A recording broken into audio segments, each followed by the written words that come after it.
This is Dateline News and Conversation. The topic of tonight's show is space, the ultimate high ground, and preparing for global war. Now, space being the ultimate high ground. In military terms, whichever side controls the high ground controls the battlefield. For those of you that have been paying attention, you know that Donald Trump wants to spend hundreds of billions of dollars on what he calls a golden dome over the United States and Canada. This reminds me of Ronald Reagan's Star Wars, which was a boondoggle. Now, also in military terms, there's an expression in Latin that the United States Green Berets use, but others as well. This phrase in Latin goes, si vis pacem para bellum. What that means is if you want peace, prepare for war. Now, with all of the talk about war across the European Union, they're all talking about war, preparing their people for war, even telling them to hoard rations of food and water and candles and generators if you have them. And it's no secret that United States foreign policy is now shifting again to China. And they are expressly stating that China is the number one enemy. So I say this, si vis bellum para bellum. If you want war, prepare for war. And I think that's what's happening. Now, my guest tonight has got a fantastic presentation, complete with PowerPoint slides. He's a good friend. We met back in, I think, 2012 and 2013 when I was touring the country, cross country, screening my film, The Ghost of Jeju. And we met and we both appeared on a radio show called Pacifica Coast Platforms. Radio. And we've been in touch, and I really consider my guest tonight, KJ No, a really good friend. Now, let me tell you just a little bit about him. He's a journalist, he's a political analyst, he's a writer, a teacher, and he's an anti-war activist. And he specializes in the geopolitics of the Asia Pacific region. Now, as part of this introduction of preparing for war, my friend and a mentor, John Pilger, made a film just a few years ago, and it was called The Coming War on China. And this was an incredible film and very important, and I would encourage anybody listening here to watch that film. It's free on johnpilger.com, his website. John passed away last year after an incredible career as a filmmaker and a journalist from his first days in Vietnam to the current struggles. So, with no further ado, I want to welcome to the show KJ No. KJ, welcome. Pleasure to be with you. Absolute pleasure. Thank you for your kind introduction, and I'm absolutely honored to be here with you. Well, you have a fantastic PowerPoint presentation, and I would encourage anybody who's watching this show to download it and save it because this information is so clear. KJ is so articulate in explaining what is really going on in terms that not only anybody can understand, but don't trouble yourself with taking notes. Just download the show. KJ, take it away. So this is my PowerPoint. I just want to confirm that we can all see this. Yes, absolutely. Great. So this was something that I did for the Global Network for Peace, and they have been focused for many decades on the fact that space is being militarized. And as you pointed out, space is the ultimate higher ground. In conventional military doctrine, we say that sea dominates the land, air dominates both sea and land, and space dominates air, sea, and land. And what we see is a massive militarization of space in preparation for war, in preparation for global war, and it's almost certain that this war will use tactical nuclear weapons. In other words, nuclear world war is brewing. And I want to highlight that there is no second chance for peace if this happens. We K- don't get a second chance, a KJ, let, do-over. let me let me interrupt you just for a minute. The photograph that you have here on your title page is very important, and I don't want to just let it go without identifying who's in it. On the right, in a blue long sleeve shirt soaked with perspiration, is none other than Oliver Stone, who made an appearance in this protest on Jeju Island against the naval base.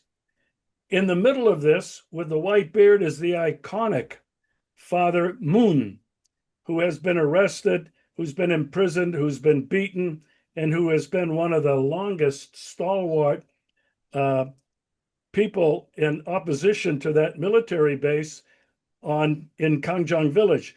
And to the left is none other than yourself in the black shirt, Veterans for Peace. So I wanted to make sure that we could highlight that, KJ. Not a problem. And I'll talk a little bit more about this specific protest in a little moment. But I actually wanted to start with the Nanjing massacre. And if that's strange to you, this is because China has very recently celebrated its victory over Japanese fascism. The thing to remember is that for China, World War II started on September 18th in 1931. This started with the invasion of Manchuria, the Mukden incident, and then it turned into a 14-year war. And in 1937, we saw massive kinetic escalation, huge pitched battles, of which one of these large battles resulted in the massacre, the Nanjing massacre. 300,000 men, women, and children were trapped in the city of Nanjing, and over a period of 6 weeks, they were slaughtered. 300,000. Very similar to what we are seeing in Gaza right now. There's been a recent film that has been released called Dead to Rights. It's a major film. It will not get much of a showing in North America or in the West, but if it shows up in a theater anyway, I suggest that you see it because it's absolutely critical. It gives you the Chinese history of what World War II was like. And the key point to remember is that it started in 1931. The Nanjing Massacre itself started in 1937 in December, but more accurately started in 1937 of August when the bombing started.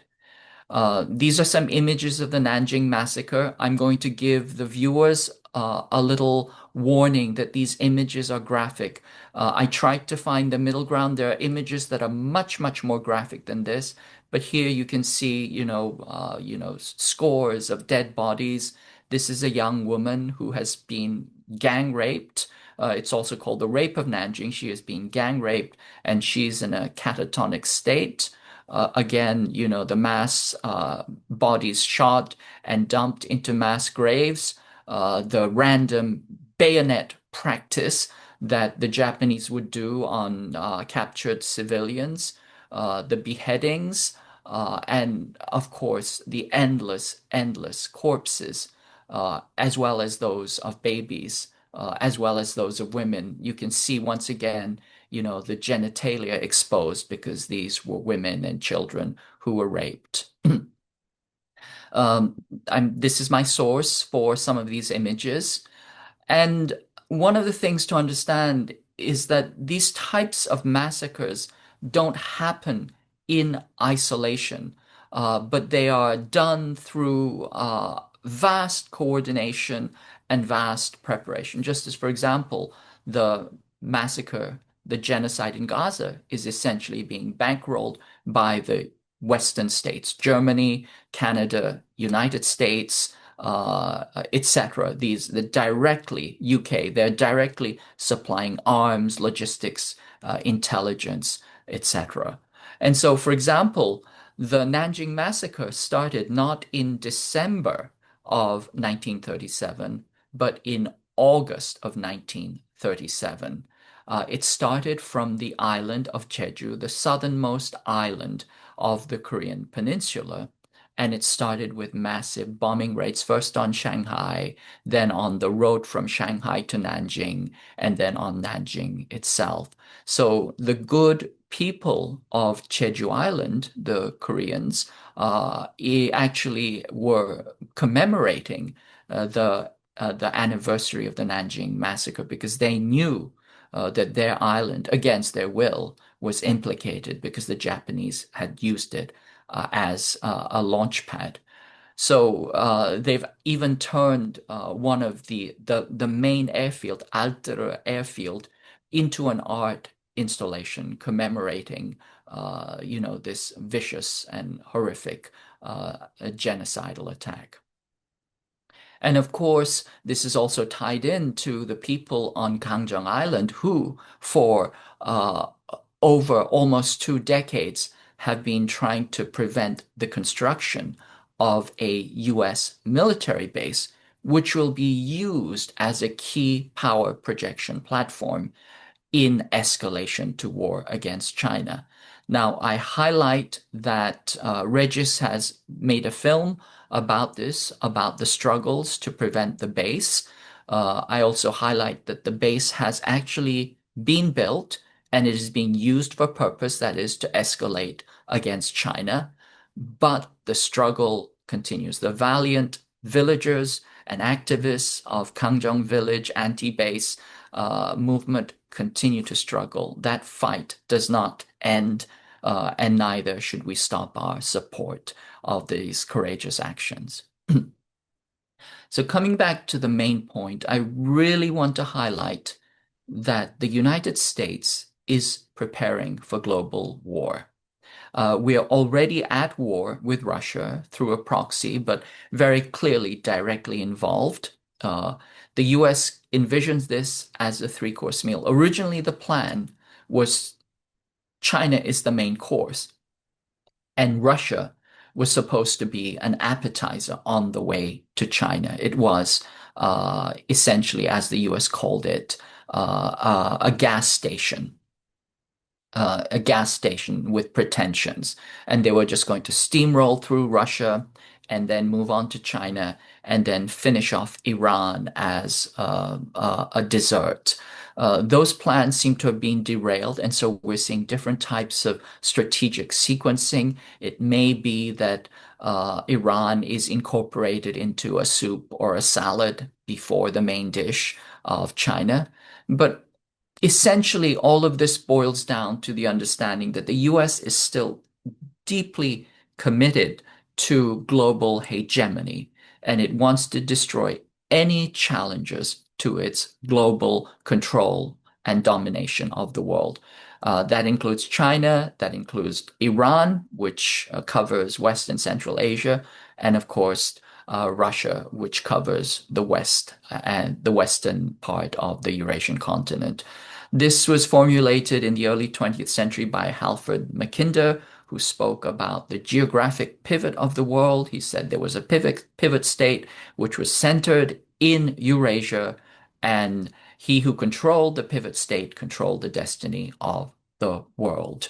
This is why we had, quote unquote, the pivot to Asia, because the United States understands this and wants to maintain its global domination. We saw this in the Defense Planning Guidance document starting in 1997, and then we saw it in the Project for a New American Century, and then we saw it formulated more recently in the National Defense Strategy, what they call the 2+3 formulation. The two revisionist powers, meaning the great enemies, that is China and Russia, and then the smaller enemies, that is Iran, North Korea, and non-state actors.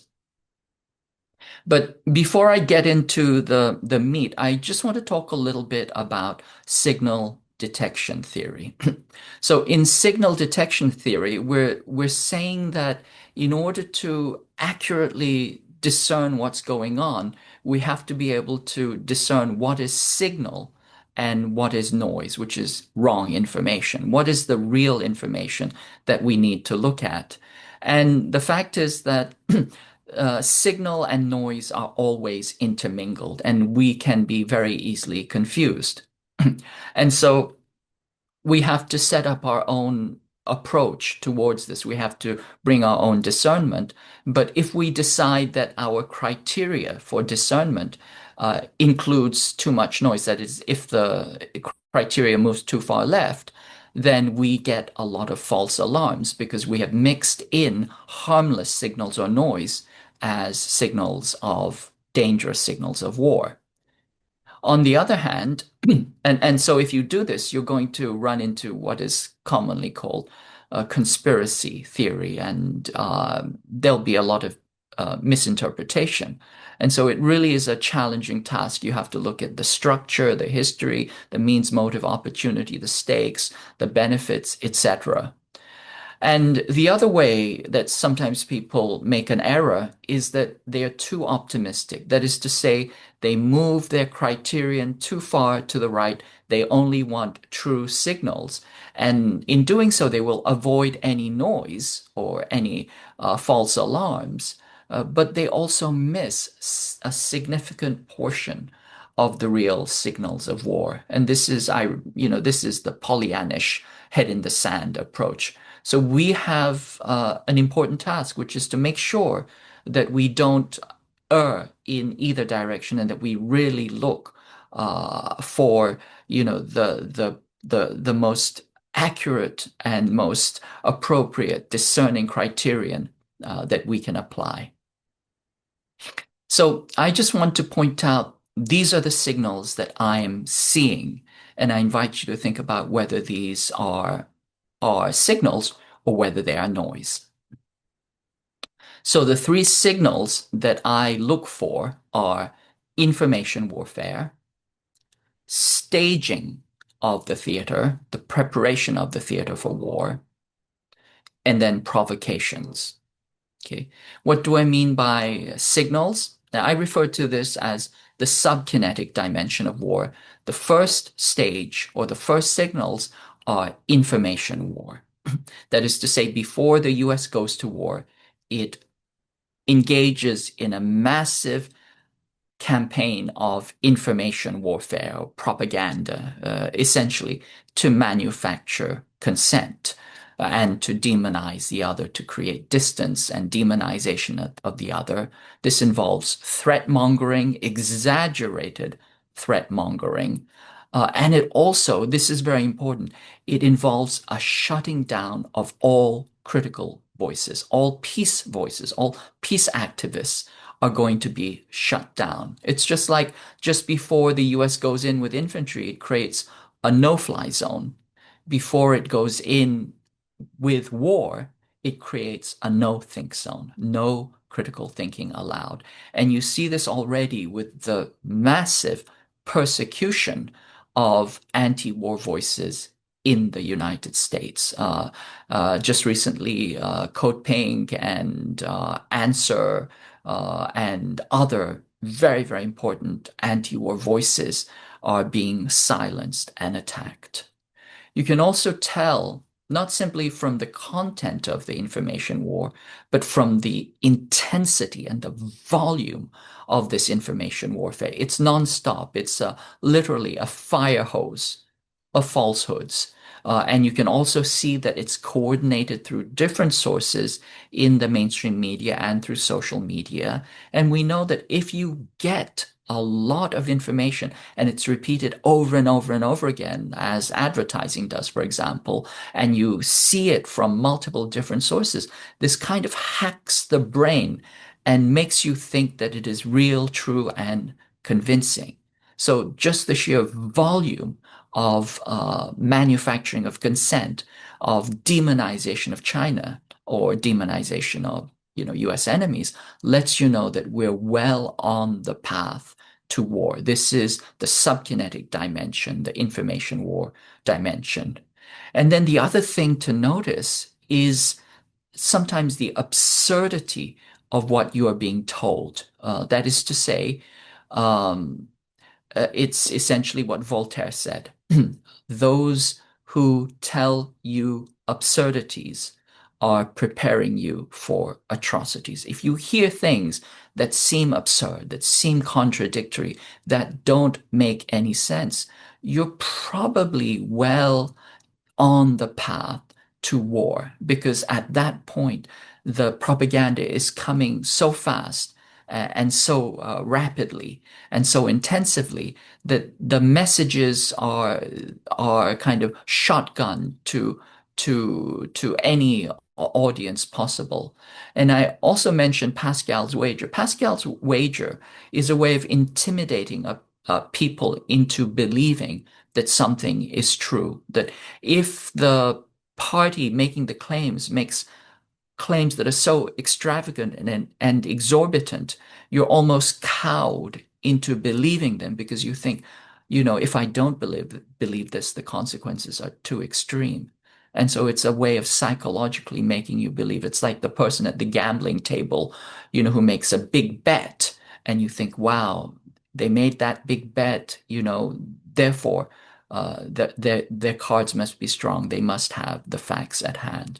So watch out for not simply the volume, intensity, and the content of the information war, but the quality and the methods and the type of information war that it's being waged. The more absurd, the greater the volume, the greater the intensity, the more shutting down of critical voices, the closer we are to war.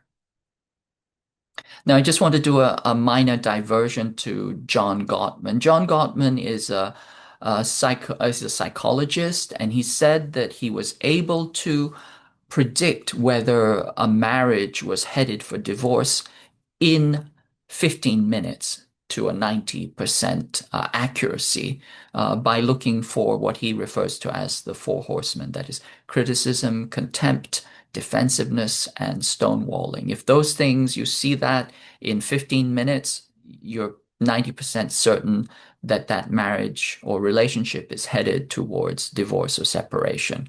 Now, I don't know how accurate Gottman's work is, but I just bring that up as a kind of analogy because if you see this, you can also see the same thing happening in not in an interstate relationship. That is, you can see the massive demonization of China, which is the criticism. You also see massive contempt, which is based on white Western supremacy and racism. You can see the defensive responses from the counterparty, which results in what we refer to as the security dilemma, the kind of escalating cycle of action and counteraction. And then you also see disengagement, what Gottman calls stonewalling, but what we can see in interstate relations as a kind of withdrawing and a decoupling and a disengagement before attack. And we know that the US has been seriously trying to disengage and decouple from the from China as it escalates to war. The second set of signals, what I refer to as the second stage, is shaping the theater. And this is what I refer to as the pre-kinetic dimension of war. Now, the most important signal in that level is logistics. Those of us who have been in war understand that war is really about logistics. And General Minihan, who is responsible for the air logistics command in the United States, said that the US would go to war with China in 2025. If the logistics people tell you something, you sit up and you pay attention because they know something that we usually don't know. Admiral Davidson has said that we will go to war with China in 2027.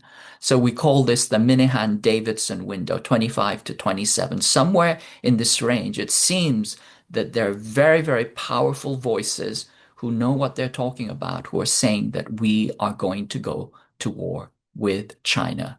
But you can also see it in the prepositioning of armaments, fuel, weaponry, the types of weaponry that are being deployed, the amount of weaponry that's being prepositioned. You can see it in the appropriations. You can see it in all the policy papers. You can see it literally being laid out.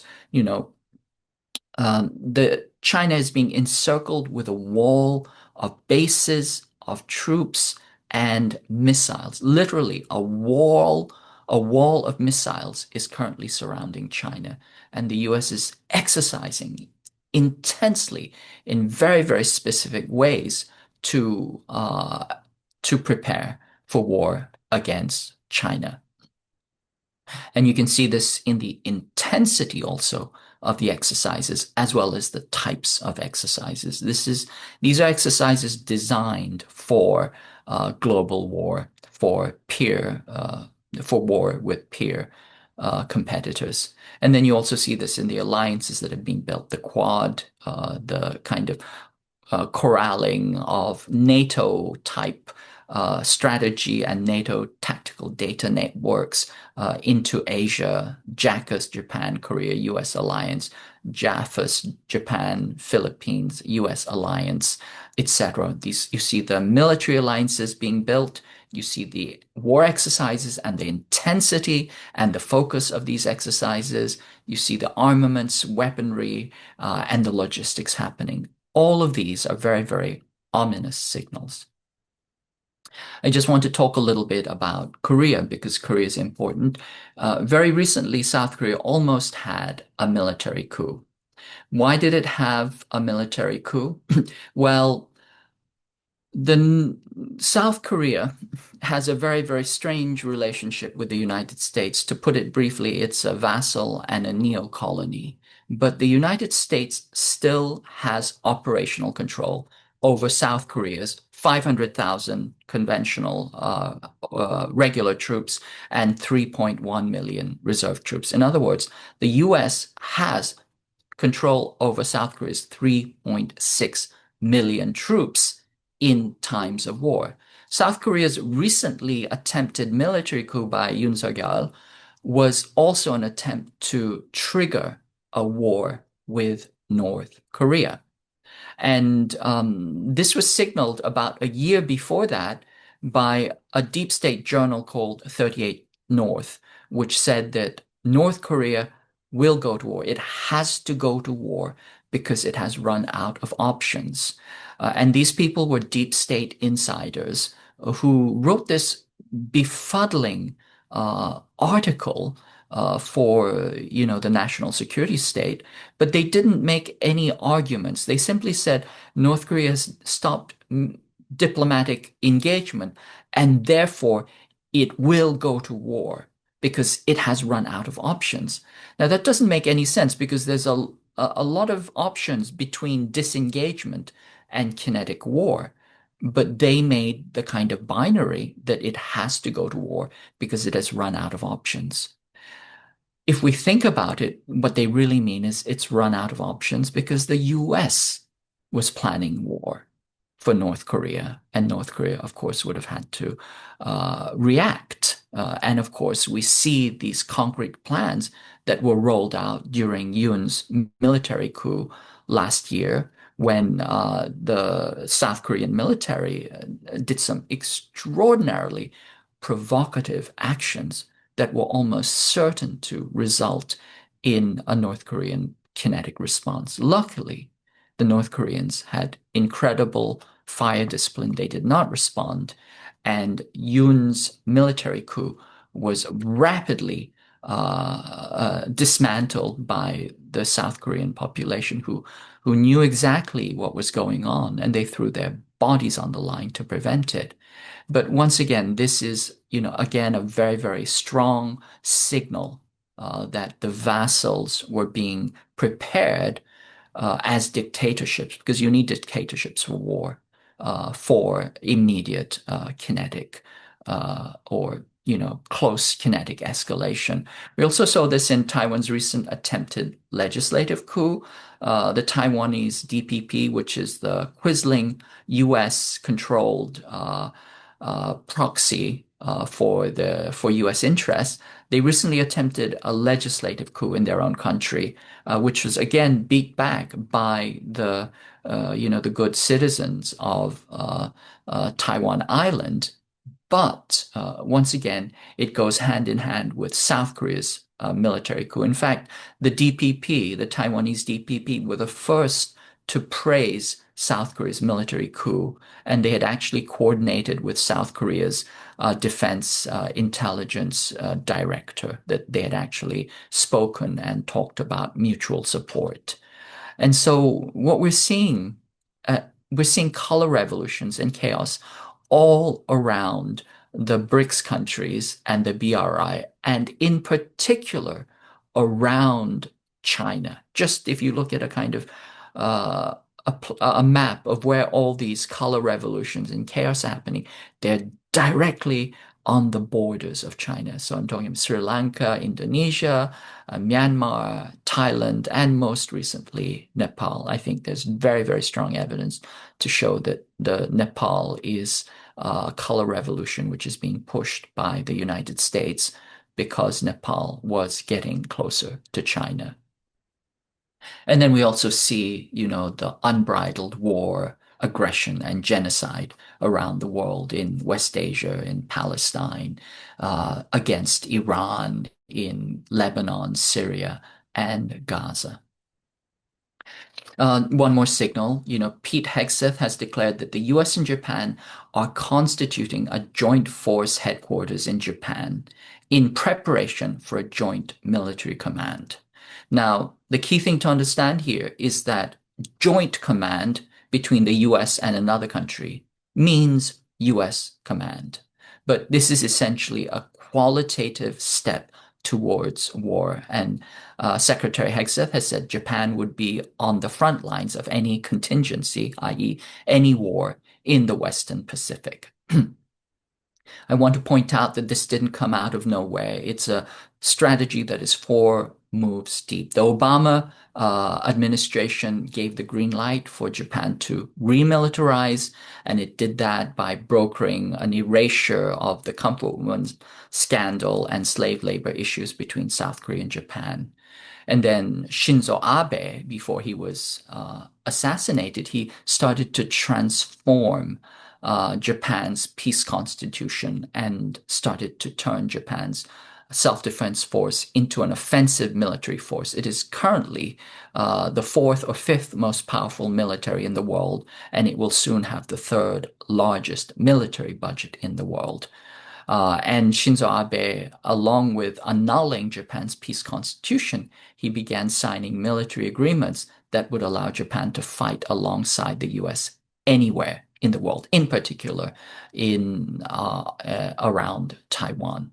And then we saw the acceleration, we saw the doubling of the military budget, and we see the kind of the placement of weaponry, dispersed automated standoff weaponry, all along the first island chain, but especially in the islands closest to China and to Taiwan Island. Essentially, every inch of asphalt in the Pacific is being turned into an airstrip or a military launching pad in the Pacific right now. We know that they were placing counterstrike weapons on Yonaguni Island, which is very, very close to Taiwan Island. And they call them counterstrike, but these are subsonic munitions, which means they're aggressive, offensive weapons. Yonaguni's golf course was turned into a military base, and essentially what we saw was the Koreanization of Japan. In other words, turning it into a complete and total military proxy. So, as I said, this is not just routine boilerplate alliance solidarity. This is quality. This is a qualitative change in force posture and military control on the way to war. Um, and again, the emphasis on the urgency and the immediacy of this.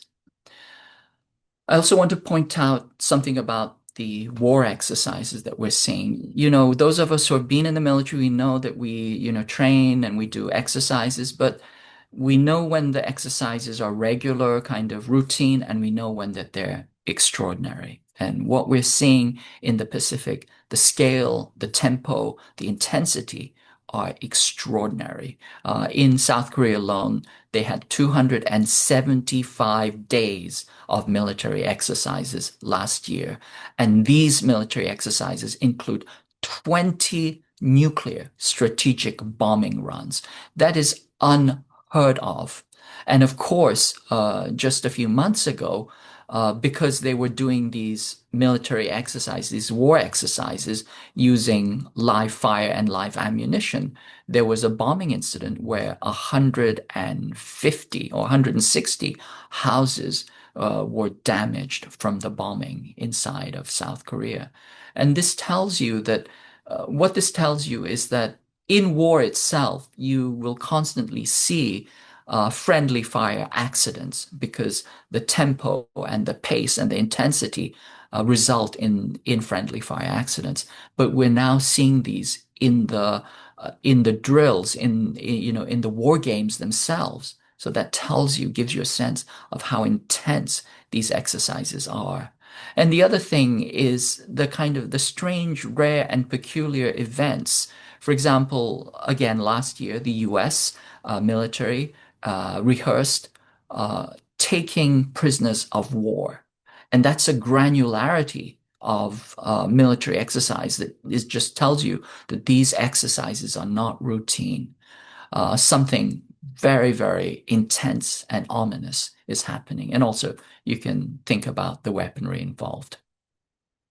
And then the last signal or last set of signals, what I refer to as the third stage, are really provocation. So you will see the constant baiting of China in the Taiwan Strait, in the South China Sea, in the East China Sea, on the Korean Peninsula.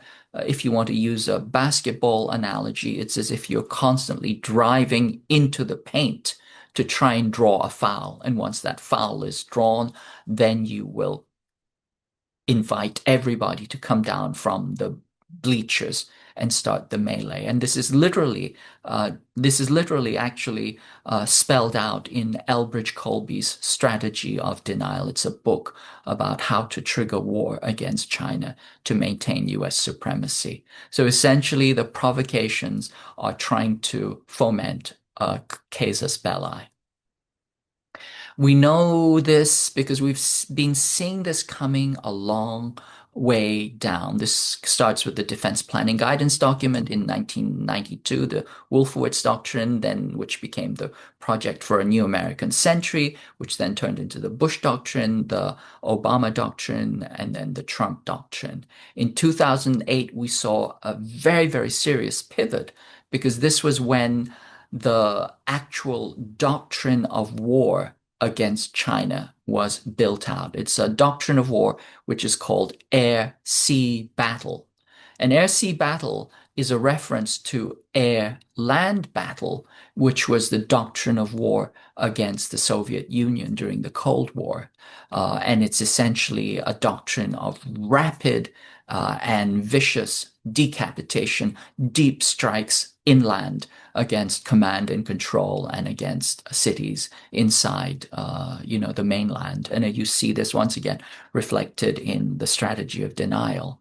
But air-land battle, which became air-sea battle, is colloquially known as shock and awe. It's what we saw in Iraq, for example. So the US has been planning a shock and awe doctrine of war against China since around 2009. And it also, this air-land battle doctrine actually comes from Israeli war doctrine from the 70s of the Yom Kippur War. In other words, the US has prepared an Israeli type shock and awe doctrine of war against China since about 2009. And so we see all the preparations that have been happening both on paper and now on the ground in implementation and rehearsal. We also saw this with, war when the US decides to wage it is hybrid. That is, it begins before it goes kinetic. It uses economic means, financial means, information means, lawfare, etc., political means. It used all the means at its disposal. And when air-sea battle was prepared and the pivot to Asia was declared, it also came accompanied with a doctrine of economic warfare, which was called the Trans-Pacific Partnership, which was designed to isolate China from the global economy, and in so doing it, weaken it up for kinetic warfare. And we see this continued in different forms through the chip sanctions, the Indo-Pacific Economic Corridor, the Indo-Pacific strategy, the different types of sanctions that are being that are being prepared, and then a multi-domain war. I also want to highlight once again the information war that is being waged and that we're being constantly barraged with. This essentially boils down to demonization in order to manufacture consent. But the idea is you want to blame China for everything. You want to blame them for COVID. You want to blame them for global warming, even though they're probably doing more than any other country to prevent global warming. You want to blame them for the genocide in Palestine, although China has always supported the Palestinians and done everything legally possible to support them. You see this in the 4Ds, which is to characterize China as dirty and disgusting, dishonest. They're always stealing. But more than that, they're deadly, dangerous, and demonic. And these tropes build on existing racism against people of color, and they're so easy to pull up. It just triggers the kind of inner racist that many liberals, try to pretend doesn't exist. Allows them, gives them the excuse to be unbridled in their racism. And so this is extraordinarily dangerous, but it signals how far we are into, the process of war. Kurt Campbell was the person who actually architected the pivot to Asia under the Obama administration. And prior to that, he had said that he would unleash a magnificent symphony of death in Asia. Let me repeat that, a magnificent symphony of death. We have to ask, these are our top diplomatic and government officials. This is how they think, and this is the language they use in public. Now, I'm going to do a little diversion, but I think it's a useful one, which is to look at this map. And I'm going to ask you to see if you can guess what this is a map of. And if you said that it was a map of NATO countries and NATO adjacent countries, you would be absolutely correct. Now, people sometimes refer to this as the international community, but as you can see, if you take out the rest of the world, it's far from international. It's essentially the Western colonial powers. This is another map, and as you can see, it's very, very similar to the previous NATO map. I'm going to invite you to guess what this is a map of. It's a heat map or a density map. And this one is probably not easy, or I'd be surprised if you guessed it, but this is actually a density map, a heat map of golf courses per million people. That is to say, the countries that have the most golf courses are also the countries that are part of NATO or NATO adjacent, and are also the countries that are the Western colonial powers. Here's another question. This is a map of countries that, and if you said countries that support and recognize the state of Palestine, you would be absolutely correct. And you can say that it is the mirror inverse of the NATO countries. Now, just recently, some of the Western countries have said that they are in favor of recognizing Palestine, but we'll see what happens. It seems highly, highly conditional. So these are currently the countries that we know of that solidly recognize the state of Palestine. Essentially, this is the global South, the countries that were colonized by the NATO countries, the Western imperial powers. Just as kind of another data point, these are the countries, this green, those green countries are again the countries that voted in favor of a UN General Assembly resolution on combating Nazism and neo-Nazism. So you can see how these maps very, very closely correlate. Essentially, you have the Western military colonial powers and NATO, and then you have the rest of the global South. Now, coming back to golf courses, I use that golf course map because it is actually a pretty good indicator or a proxy for US bases. If you know anything about the US military presence, you know that if the US has a major military base anywhere, it probably has a golf course not too far away. And you can see once again the map of US bases and the countries that have bases also correspond very closely to the map of US golf courses, of global golf courses.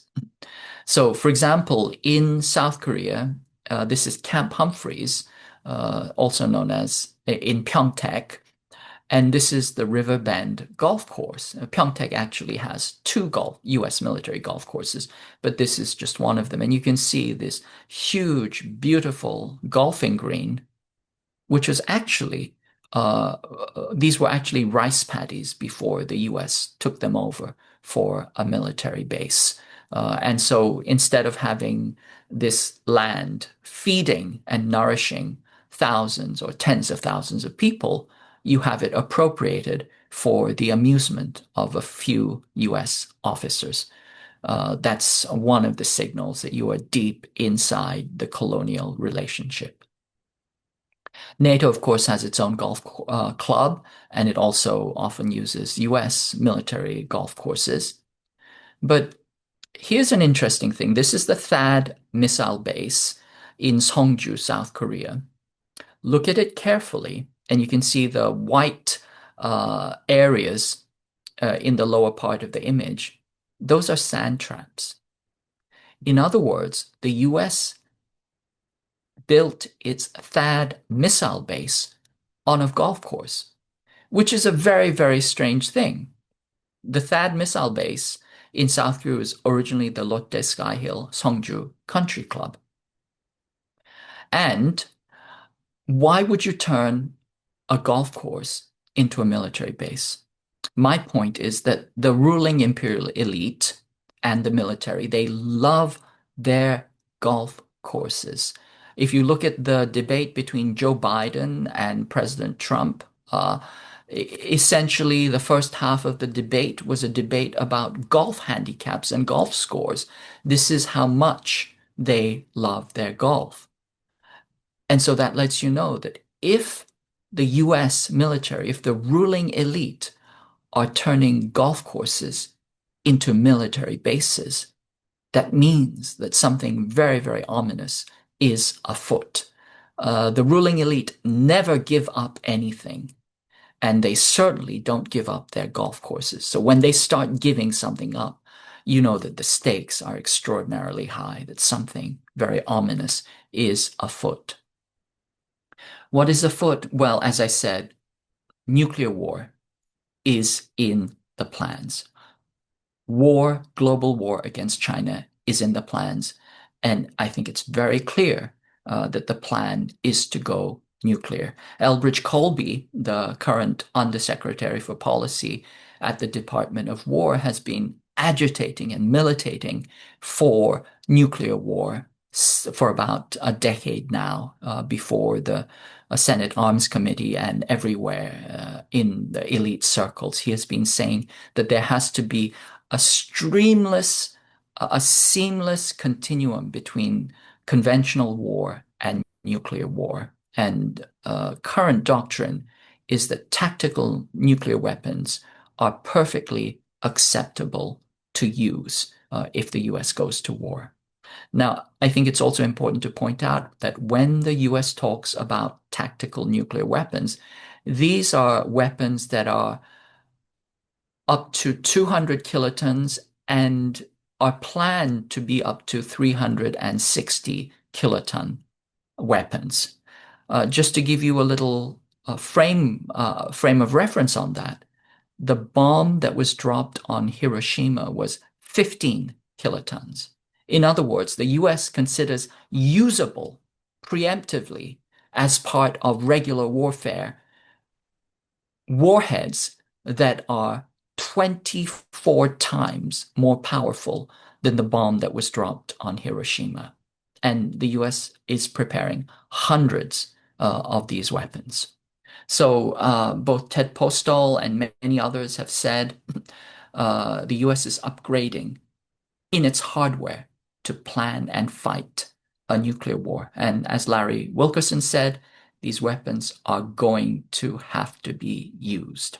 The deterioration of conventional forces means the US will use them and use them first, as they did in World War II. Elbridge Colby has also said the same thing. He said that if things don't go our way, we are going to use nuclear weapons. The US also has other plans. This is part of the third offset. They plan to create a hellscape to quote unquote deter China. Deter is military speak for aggress China. Now, there was a recent article in Politico which said that it had a leak that the United States was pivoting out of Asia and prioritizing the homeland over the China threat. We haven't seen the actual defense strategic national security strategy, national defense strategy papers yet. This is just a leak. So already you should be rather suspicious of leaks.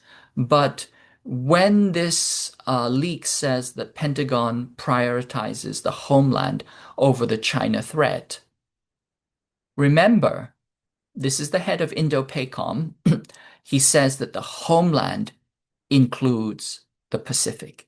In other words, when the US says that it's going to pivot to the homeland, that does not mean, as far as as far as the head of Indo-PACOM is concerned, that signals a pivoting out of the Pacific. It's going to stay there. Remember, in 1949, the US said, "Who lost China?" It believes that it owned China, which is why it could ask the question, who lost it? And I think the same logic applies there. When General Paparo says the homeland defense includes the Pacific, that signals that this Politico article is probably not accurate. Other people have pointed out the kind of military sequencing involved, that the sequencing could shift so that there is first war with Iran using Israel as a proxy, and then it could move on to China, or there could be other forms of sequencing. But what we see is clear uh, strategic sequencing and a clear attempt for a division of labor among US vassals. The US is subcontracting as much of the work as it can to its vassals. And as I pointed out, Kurt Campbell refers to the wars that are happening as a unified field. And I argue that we are actually already in World War III. So, as I said, once again, the ruling elite are serious about war when they turn their golf courses into missile bases. We can see that, a transnational kill chain is being built out. They've literally turned on the SIM card in the military machine amongst all of their military vassals, and this includes Taiwan, Philippines, Korea, Okinawa, and some Southeast Asian nations. Essentially, what we call Link 16, the tactical data networks, are already being turned on. Some people say we can't afford another war. And it's not simply that these wars are obscene, but that we cannot pay for them. But that misunderstands how the imperial credit card works. The US simply prints money. The Treasury essentially creates money, and then it finances war through this constant printing of money that it sustains because it has the global reserve currency. So, in a sense, the US is like the Blanche Dubois of empires. It relies on the kindness, or at least the subjugation of strangers. So, when we ask, can the US, a financialized economy, go to war against an industrial economy like Russia or China? The answer is it is going to use its subcontractors to do both the dirty work of fighting as much as possible, as well as the critical work of creating military industrial supply chains. And you also already see this with Japan, in Korea with Hanwha and Hyundai, and also with India. India is also being pulled in as a military subcontractor. And you can see the pigs, the tech bro, dirtbag class, the pigs of Silicon Valley, suckling at the military teat, in particular, in their rush to facilitate the use of AI for global war. They're already facilitating the war, the genocide in Palestine through AI programs such as Where's Daddy and Hapsora and others. But they are absolutely doing the same thing, preparing for war against China. In fact, they consider AI to be the killer app, literally the killer app, comparable to nuclear weapons that they are preparing for war. And of course, we also have, the preparation of what looks like an Asian NATO involving Korea and Japan and the Philippines, and of course, Taiwan Island. But we also have to ask, why does the US want to go to war with China? Well, I mean, the simple answer to this is the West has had a 500-year free lunch, and essentially it has been extracting value from the global South and living high on the hog. If there was a challenger to that system where the vassals managed to escape from the Western capitalist plantation, then that would undermine the not only the hegemony, but the unearned privilege and luxury that the global West or the elites of the global West indulge in. And so they are going to war to maintain a neo-colonial or imperial system of unequal exchange and extraction, and to prevent others from escaping. This is because China has created an exception to the system, and actually a gravitational center of power that allows others to escape from this. And the West will go to war to enforce the system, which is the source of its power, privilege, and wealth. And we know this because the daggers came out directly for war in 2008, when it became clear that China was not going to collapse of its own accord and be absorbed like the Soviet Union and picked apart and plucked and absorbed like the Soviet Union, but in fact that it was stronger and more powerful and more grounded than the Western capitalist state. That's when they gave up on Hillary Clinton's collapsist approach. And this notion that they would slowly integrate it and eat it out through corruption and absorption, and that they needed stronger medicine in fact that they needed to go to war. And so this is when the war plans were drafted, 2009 air sea battle. The US has been preparing a shock and awe doctrine against China, and it has been beating its plowshares into swords. What would this war look like? Well, we can look at, the kind of policy papers circulating in Washington, but deep state insiders like John Nagel says the United States needs to prepare when it goes to war, industrial war against peer competitors for 3,600 casualties a day. In other words, it needs to bring back some kind of draft. It needs to use as much of its proxies as possible. You already see the preparations. US military medics are no longer doing the kind of artisanal boutique care for injury treatment. They are just being trained in industrial triage. But think of 3,600 casualties a day. Within 2 weeks, that's more casualties than you have seen in any recent war that the US was involved since World War II. And so the amount of damage, both to the United States and most certainly to China and the US targets, is going to be horrific. So the question we really have to ask is there any possibility for peace? And this is what I'm saying here is that we don't get a second chance at stopping global nuclear war. So we have to be optimists of the will. And one of the important things is that you have to decolonize your mind. The US considers that there are 6 domains of battle: the air, land, and sea, and then 3 domains of space, that is outer space, cyberspace, and mental space or information space. And they consider your mind, literally mental space, to be a theater of battle, a theater of contestation. And our minds are already being occupied and subsumed into this battle. So the first thing for us to do is to decolonize and deoccupy our mental space from the war-mongering propaganda that we're being fed. That means turning up your bullshit detectors up to 13. And that we have to do everything possible also to make sure that we are grounded, in fact, derive truth from facts.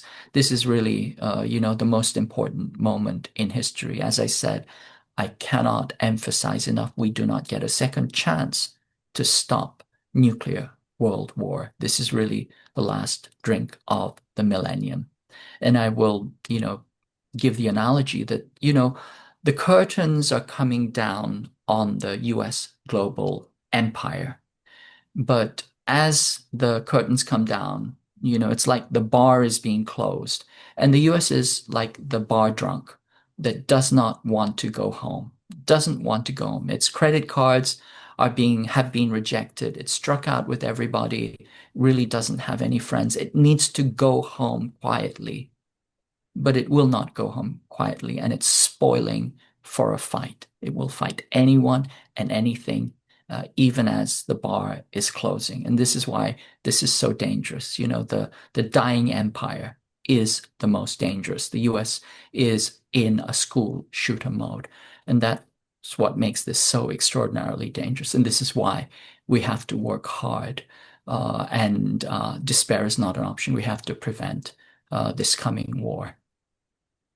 If you needed one more reason, and I don't think we do, but one of the things that's really important to understand is, among other things that China is doing, China is decarbonizing the planet, and it's opening a path for us to avoid the catastrophe of global nuclear warming.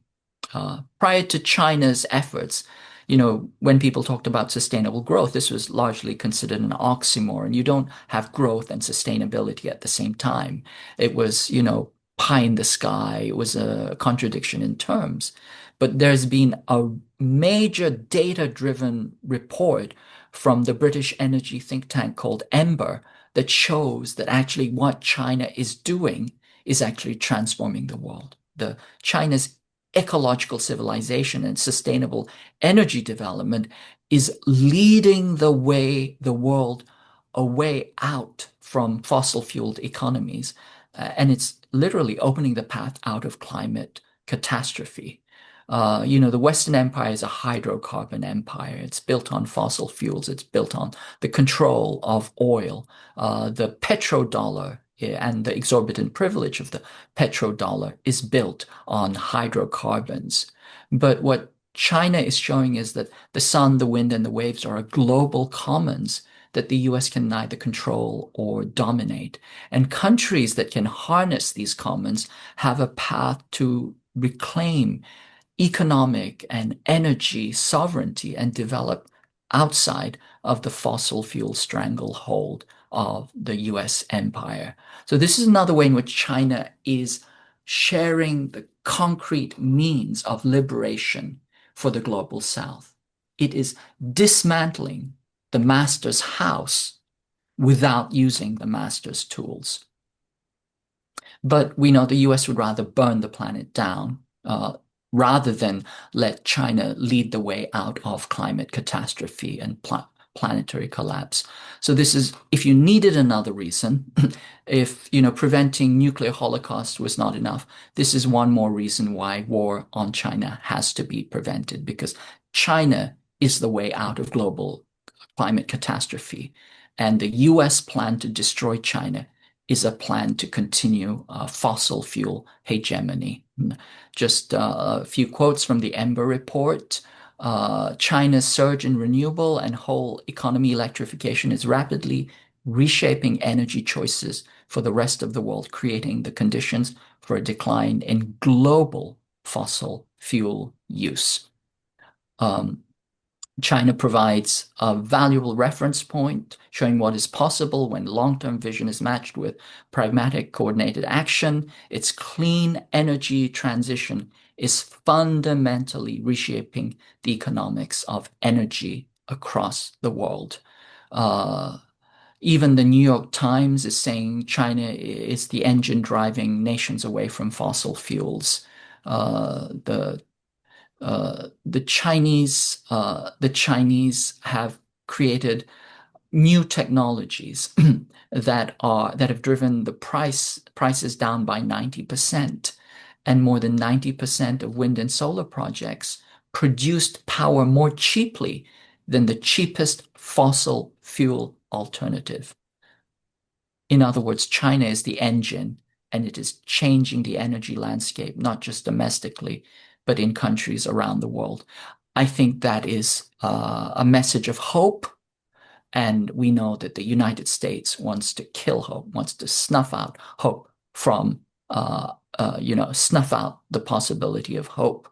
And it wants to bring us back under a fossil fuel regime. And it wants to escalate to war, to nuclear war against China. So if that's not reason enough, I don't know what is. But all of this is to emphasize that we need to do everything possible to prevent war, to prevent the escalation to war, to prevent the escalation to war against China. Despair is not an option. Everybody has a role to play. Whoa, KJ, I've got this very unsettled feeling in my stomach. That was one of the most incredible and unsettling analysis of what's going on globally. Bar none. And to be honest, Regis, I hate it. I hate that I'm playing the Cassandra.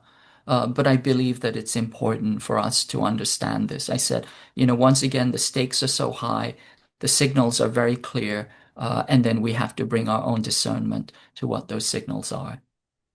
Um, I've been sitting here listening to you and watching your PowerPoint slides, and I have this very uneasy feeling in my stomach, which I haven't felt for a long time.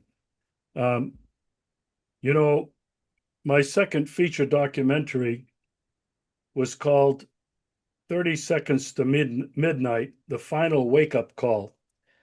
And it's the reason that I went to Russia in 2016, because I was so afraid of the threat of nuclear war between the United States and Russia. That was 2016.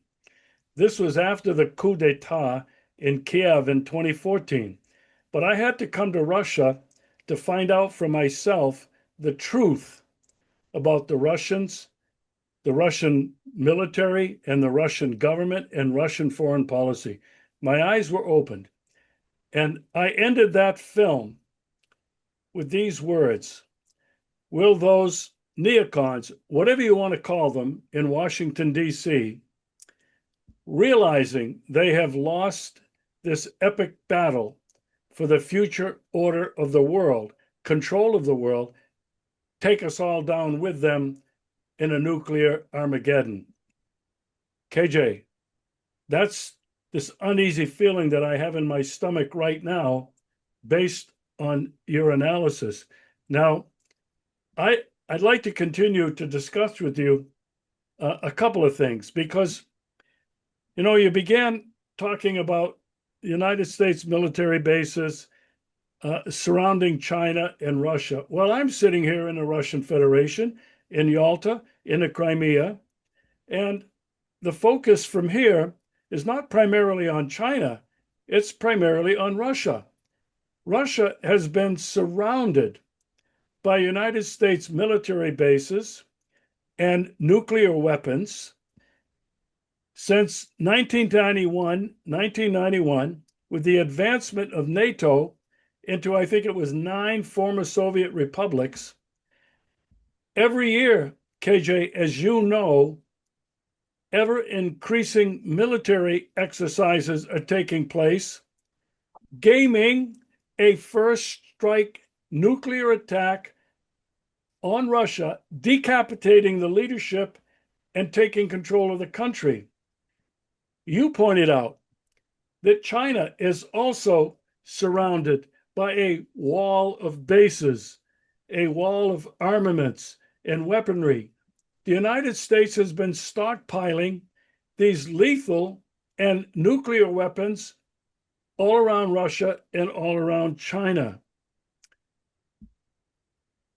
It has me more frightened tonight, KJ, based on your analysis. I want to talk about a couple more things, and I'd like you to give your opinion, because I think when you put some of these things together, the wall of bases and the militarization of the Asia Pacific and the region around Russia, in my part of the world, we also look at the color revolutions. Over here, we look at Maidan in 2014, a color revolution organized, funded, and conducted under the aegis of the United States of America. This is all public knowledge. It's not my opinion. It's all over YouTube. And then the scale of the war exercises. KJ, you mentioned provocations. Provocations. Oh my God. I'm sitting here, and all I've seen since Donald Trump came into power in January of this year are one provocation after another on Russia, enabling Ukraine and NATO countries to strike deep into Russia with their missiles. I think into strategic assets in Russia. Absolutely. And I want to say this. On top of all of that are these sanctions that Donald Trump has placed on almost every country, friend and foe alike, all over the world. If these are not acts of war, KJ, I don't know what is. What are your thoughts on just these three or four things that I've mentioned in terms of acts of war? Well, I think you're absolutely correct. As I said, war is a continuum. There's a pre-kinetic dimension, there's a subkinetic dimension, and there's an overt kinetic dimension. In the case of Russia, we are clearly running not only the subkinetic and pre-kinetic dimensions, we're actually running some of the direct kinetic dimensions, not simply through proxy war, but through actual strategic attacks onto the Russian, territory.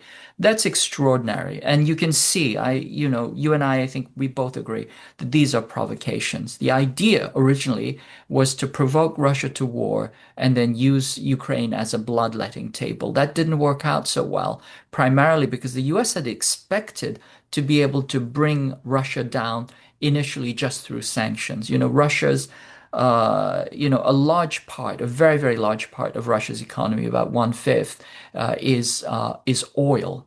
And about one half of the government budget is oil. And the US thought by slamming these super unilateral sanctions, illegal sanctions, but slamming these sanctions on Russia, that they would force Russia to capitulate, to bleed out, and then it would be finished off with, war through its proxy. That didn't happen primarily because China extended a lifeline to Russia. And we see right now in the SCO, after the SCO meeting, the power of Siberia 2 is going to go ahead. And, Russia is going to move the oil that used to go through Nord Stream through Mongolia into China, for example. So China is the counter-hegemonic bulwark against US attempts to collapse and destroy all of its contenders, challengers, and enemies.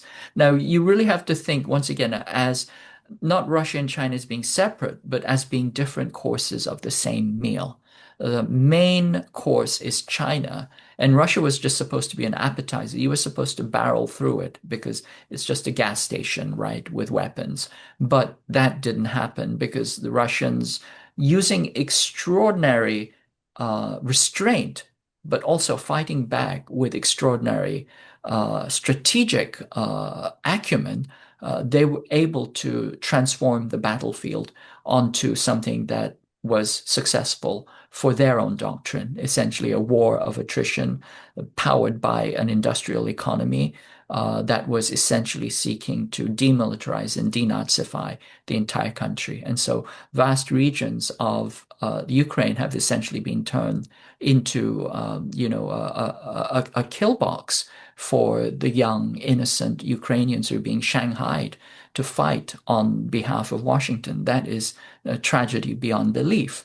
But the Russians are prevailing on their grounds, and most people understand that this war will be settled on the battlefield, most likely on Russia's terms. But of course, the US doesn't want to give that up. It wants to continue the war. It wants to see if it can continue to bleed out. And it wants to have a division of labor where it gets the European vassals to take on as much of this fighting as possible.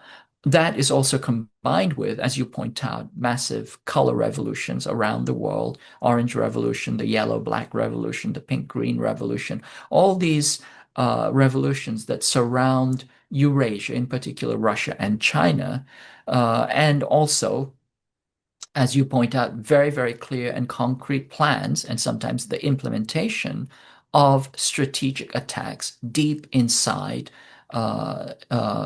Russian territory. As I said, this comes from air-land battle and also is also planned for China in air-sea battle, and is essentially Israeli war doctrine. It's decapitation. I'm just going to read you this from Elbridge Colby. He wrote this a few years ago, but he said that we will destroy more and more Chinese military industrial targets. All of China could become the target of a thoroughgoing campaign. The coalition will destroy, if not the entirety of the Chinese military industrial base, the natural endpoint would be the full-scale defeat of the Chinese military and the state. And then, in other areas, he's spoken about the seamless use of nuclear weaponry in order to do this. And so, I've said this before, but the ruling imperial elite would rather see the end of the planet before they see the end of their power and privilege. And people have said to me, that's insane. Don't they understand that they would be killed too? Don't they understand that would mean the end of the world? Well, if you look at some of the ruling imperial elite, they look like they're actually already dead. Like Peter Thiel looks like the warmed over corpse of Roy Cohn speaking. You look at some of these ruling elites, they're millenarian Christians. They want the rapture, they want the end of the world. Some others think that they will survive it. If you read some of the doctrines, they think that if they can get in the nuclear sucker punch, that will be enough to wipe out China and Russia, and then they will, pick up and clean off any counterattacks with missile defense, of which, as of course the Golden Dome is also set up to do. But at the end of the day, this is utter and total madness. And I believe that, like a drug addict, they are beyond reason. A drug addict will do anything to keep their habit going, to feed their habit. I had a friend whose mother was a drug addict. She stole the drugs from her grandmother, her mother, who was recovering from cancer and heart surgery. She stole the drugs from her, essentially condemning her to death. But this is the logic of the addict. And of course, the US is addicted to power. That's the drug that it's on. And it will not give up that drug. And it will go to any extreme, no matter how irrational or even self-harming it is, in order to get its continued fix of this drug of total geopolitical domination and control. KJ, you mentioned a word earlier in your presentation. You just mentioned it's insanity, but you also used the word demonic. And you talked about how some of these people who are promoting this endless war, this suicidal drive for nuclear Armageddon, you mentioned they don't even look human. There's a number of them who I am sure may not be like us, but I don't want to go down that rabbit hole right now. I want to go to something else you talked about as perhaps hopeful. And it's they attempted to control the mental space, you said, our minds. And what you and I are involved with, and so many others, is the control of our minds, the information war. I have talked about that many times here since I've been here in Russia and Crimea. I've participated in a number of very high level conferences, university sponsored conferences, and I've consistently talked about what we're really involved with is the information war, the war for people's minds. You brilliantly explained how that works, that decision-making graph that you showed. And, KJ, we're overwhelmed. Overwhelmed is not an understatement with information coming from all over the internet, all over the blogosphere, all over the propaganda that is coming out of basically the United States of America. You mentioned we all have to do something, and everybody can do something in this information war. They can go out on the street with a sign. They can show up at protests. They can write letters. They can share, for example, this show and your slide presentation with everybody in their social networks. KJ, I hope that you can make this slide presentation, PowerPoint presentation, available to me, because I know with absolute certainty that people are going to be contacting me and asking me not only for a repeat of the show, but for your PowerPoint presentation, which was so incredible. Your thoughts now on this information war and really how important it is to engage in the fight. Yes, it's the most critical dimension. It's also the dimension where we're most individually and directly involved. Not everybody's involved in logistics of war, although they may be. But also, we understand that the mind is a battlefield. It's literally a minefield that is already being occupied. And one of the things I like to point out is that before countries go to war, the language goes to war. The language becomes taken over and distorted. And so, of course, defense means offense, security means hegemony. Operations, the US uses the word operations all the time. Operations actually mean war. And so you have to start to create your own interpretation or your own dictionary that interprets the language that you're given. Otherwise, you'll be very, very confused. So that's one of the first steps is to kind of break down the language and see, are they using the language the way that language, as I understand the language, or is this mystificatory,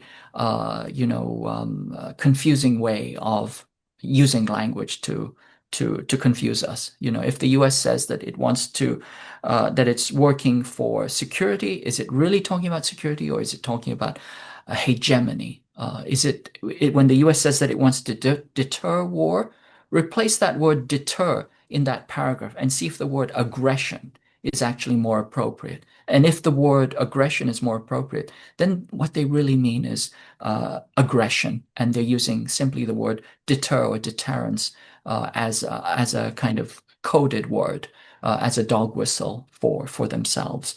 So we have to deconstruct the language, reinterpret it, and then we also have to make sure that we don't get confused. I mean, it's designed to overwhelm. It's designed to make you give up. You say, "Oh, I'm confused. I don't know. They must be right. They're the experts." And that's when you kind of give up your critical capacity. You can't do that. You have to continually exercise a kind of intellectual self-defense, an intellectual martial art, if you will, and not be taken in by the propaganda. As I said, the propaganda works in a very, very concrete and specific way. It works on recency, frequency, sheer volume. It hacks your mind, making it think that it's convincing by coming at you through multiple different sources. Trace those sources back to the origin. You'll see that it comes from a single source. For example, they're complaining that, China is committing a genocide. Well, we know what a genocide looks like. It looks like what you're seeing in Palestine. 300 million people visited Xinjiang, China last year. Not a single one could come up with a single image of genocide. Nobody has been able to find a single body. But so we understand what the difference is. So we have to bring our own critical thinking and analysis to the situation and understand that we are facing a massive snow job. It's like the CIA director under Ronald Reagan said. He said, "We will know our project is complete when everything the American public believes is a lie." Yeah, I think William Casey. Bill Casey said that to Reagan, yes, in 1980. Well, we are at that point where almost everything the public believes, everything that's given to them is a lie. And also the US controls the internet. It controls both the backbone, the infrastructure of the internet, as well as the algorithms that distribute information. That's why, your work and my work is, completely censored, silenced, or, at best shadow banned. And so this is, the kind of control over the domain of information that the US has. It kind of has a monopoly over the means of production of knowledge. And so what we have to do is, hard as it is, we bring our own discernment and we also create our own means of production. We share the facts as we know them and we share them with people, and we understand that because we are 6 degrees removed from everybody else, that we actually have a chance to share what is actually going on rather than resigning ourselves to the deluge of propaganda. But we have to recognize the propaganda for what it is, and that it is propaganda and disinformation. Baudelaire, the French poet, said, the devil's greatest trick was to convince the world that he didn't exist. The greatest accomplishment of American propaganda is to propagandize people into thinking that they're not being propagandized. And so that's the first blinder that has to be taken off. And people have to start to understand that everything that I'm being fed, not only by the mainstream media, but the so-called alternate media, including Amy Goodman, including, Jacobin, including Al Jazeera, it is all designed to be information warfare and propaganda. The US's key skill, and it's a skill that it excels in more than any other country in the world, not just its military, its financial power, it is its power to mystify, its power to confuse, its power to indoctrinate and to confuse and mystify people. That's why, it has a century's worth of marketing, advertising that it has built on in order to, put forth to manufacture consent. This is where the US excels. That's really its skill. And so that's where it also has to be challenged. So, that power of marketing, advertising, propaganda has to be challenged. And we start with ourselves. We really do have the skills to start to have discernment. And we also have the duty not to pass on propaganda. We can, be a vector of this kind of infectious epidemic of lies, or we can be, the barrier that stops it. There's some, just to go on China, once again, there's some very, very simple criteria that you can look at. Anytime you see an article and it uses the word CCP, you have to assume that it's Western propaganda, because the Chinese Communist Party is called the CPC. And the West knows that, but they refuse to use the term that the Chinese call themselves. In other words, it's an act of contempt for what the Chinese want to call themselves. It's if you see the word CCP, it's literally a political N-word. It's the equivalent of the N-word for the Chinese. And therefore, you're dealing with some incredibly rabid propagandists. Look for the word CCP, and then you're in the realm of racist propaganda. The second thing is that when you hear information which is propaganda, which is contradictory, if you hear that China is collapsing, and you hear that China is the biggest, most powerful country that is threatening to take over the world, well, those two are incompatible propositions. The two things cannot be true at the same time. And once again, therefore, you know that you're in the domain of propaganda. And then the third, little signal or marker of propaganda is where you hear something and it's appended or followed by the term "at what cost." So the New York Times, the Guardian always do this. They say China is saving the planet, but at what cost? China is curing cancer cheaply, but at what cost? China is decarbonizing the planet and reducing greenhouse gases, but this is increasing, by doing so, it's increasing damage in other areas. China is bringing the global south out of poverty, but at what cost? If you hear that but at what cost, or the echo of but at what cost, you're in the domain of propaganda. So once again, the word CCP, the contradictory messages, and the at what cost addendum, there you know that you're in the domain of propaganda. KJ, I want to end on a positive note. And the positive note for me has been the very rapid evolution of the BRICS plus nations. I think no one more than Vladimir Putin has spoken out globally on the international stage, promoting the sovereignty of all countries, large or small, the equal treatment of all countries.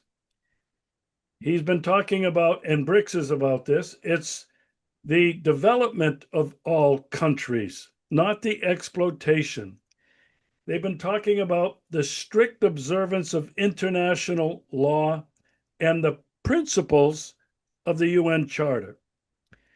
For me, that offers me not just a ray of hope, but a lightning bolt of hope because of the leadership of Russia and China primarily. India, South America, and Brazil are part of that, but now there's another some dozen or so or more countries who want to be partners.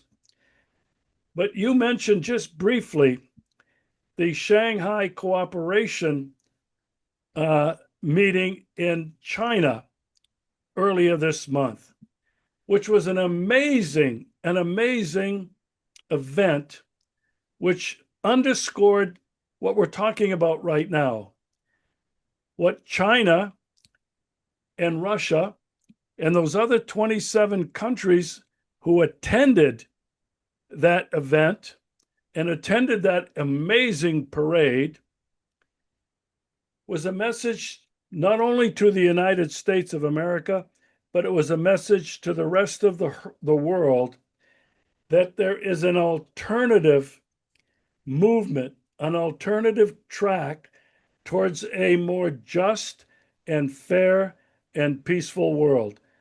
KJ, let's end on that note because I think we need to appeal to everybody on this planet, to everybody we know, to pay more attention to what the BRICS and the Shanghai Cooperation Organization have just laid out in front of the global population, which offers hope for all of us. KJ, your final words. I absolutely agree with you. BRICS, along with the Shanghai Cooperative Association, are the rising multipolar world. It is a counter-hegemonic bloc against the global imperial death machine. And it is, as you point out, it's an alliance that is built on true multilateralism, that's built on indivisible security, mutual security, that's built on the equality of all nations participating in international law bound UN system or UN-like system, a different model of global governance and international relations, if you will. And very concretely, as we saw in the Tianjin Declaration of the SCO, we saw the domains of sovereignty not merely being asserted, but being concretely built out. What do I mean by that? Of course, political sovereignty in the sense that the SE was originally designed to prevent subversion, but also we saw the concrete infrastructure of financial sovereignty being built out. That's alternate payment system, clearinghouses, etc. We saw the concrete structures of digital sovereignty, electronic information sovereignty being built out, including sovereignty of AI, which the US has a digital Wolfowitz doctrine who wants to control all of AI and all of the information spheres. But we saw a strong assertion of digital sovereignty and the means by which to create it in the SCO declaration. And then last but not least, we saw very, very concrete measures being put forth for energy sovereignty, not the least of which is, the power of Siberia too, but that energy sovereignty is also possible to create in very clear and concrete fashion. So I agree, the Global South is arising. It is creating not simply rhetorical statements or fluffy, trade alliance, but is actually building the infrastructure of a new world, a different world of different global win-win mutual development. And I think that is definitely a sign of, a cause for optimism and peace. And it's also, and once again, I want to emphasize China's extraordinary accomplishments in decarbonizing the world, showing us the way forward to a carbon-free future. These are not trivial things. These are extraordinary accomplishments. And I think that if we follow and are inspired by what is going on in the global South, not only can we see, a better future awaiting us, but it also reminds us that our key duty in the global North is to prevent the warmongering imperial machine from waging yet another war to snuff out, these, wonderful, optimistic projects for humanity. So we have our work cut out for us, and we know that there is a positive future that we can aspire to. KJ, I've never done a show anything like this. We're coming up on almost 2 hours. I've done shows a little over 1 hour at times, and I don't want to minimize any of the other guests that I've had on my shows. They have been outstanding. Some of them are major influences, but I have to say this show for me has been the most riveting, and I hope I don't offend many of my other friends who have been on this show. This analysis of yours, without exaggeration, has been the best that I've ever heard in terms of what is going on geopolitically and from a macro view down to a micro view. KJ, I can't thank you enough.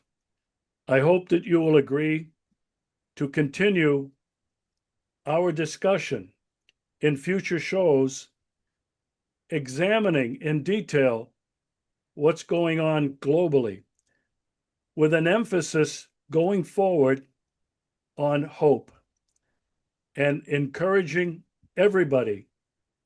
The least they can do is to share this show and to share your PowerPoint with everybody they know.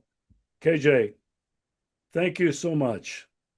Thank you, Regis. An absolute pleasure.